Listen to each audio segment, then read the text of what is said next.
হাফেজ, বাংলাদেশ জিন্দাবাদ। আবার হোক বেগম খালেদা জিন্দাবাদ। আমাদের অহংকার তারেক রহমান জিন্দাবাদ জিন্দাবাদ। ভাই আপনারা একটু এই সাইড থেকে সরে যান, ভাই এই সাইড থেকে সরে যান। আমি বারবার বলতেছি এই সাইড থেকে সরে যান।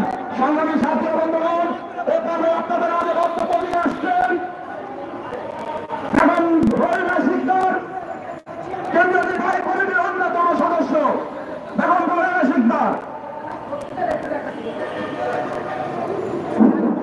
বিসমিল্লাহির রহমানির রহিম। মোটর চালক দল আয়োজিত দেশনায়ক তারেক রহমানের বিরুদ্ধে ষড়যন্ত্র এবং মিথ্যা প্রচারের বিরুদ্ধে আজকে প্রতিবাদ সভার সম্মানিত সভাপতি মির্জা ভাই আমাদের মাঝে উপস্থিত আছেন।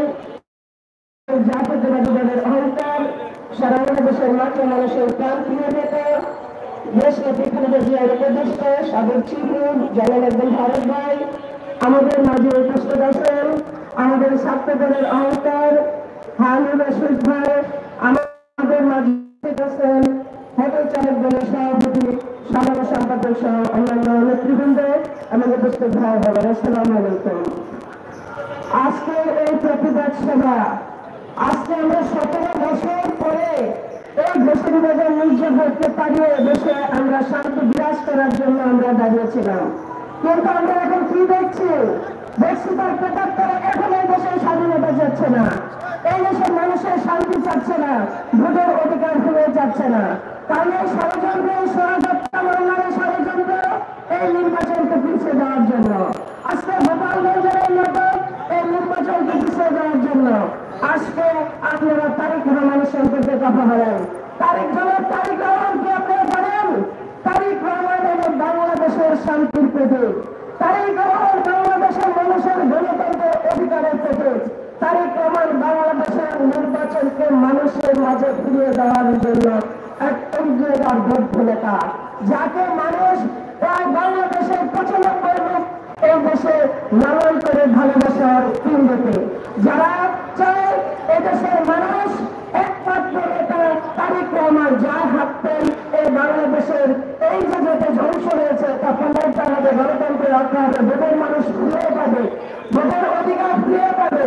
আজকে মানুষ সেই দেশের উন্নয়ন হবে সে চিন্তা করে আজকে তার জোর শুরু করেছে। এই যে আপনারা তারেক রহমানের যখন রাজনৈতিক দল করে তখন আপনাদের জন্ম হয় নাই, তাই আমি বলতে চাই তার বিরুদ্ধে ষড়যন্ত্র করার চেষ্টা করবেন না। একবার তার কথা বলার আগে 10 বার ভাববেন। আপনাদেরকে আমি একটা কথা হুঁশিয়ার করে বলতে চাই, বর্তমান যারা রাষ্ট্রীয় ক্ষমতা আছেন অত দ্রুত নির্বাচন দেন।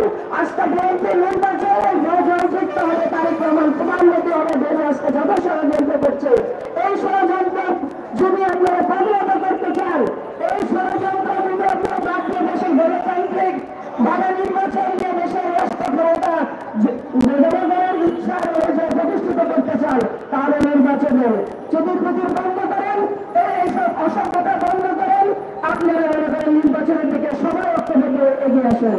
এই আহ্বান দিকে আমার বক্তব্য শেষ করতে আল্লাহ হাফেজ। আসসালামু আলাইকুম। আমি কিন্তু বারবার একটা কথা বলতেছি, এই সাইড থেকে ক্লিয়ার করতে, এই সাইড থেকে ক্লিয়ার না করলে যে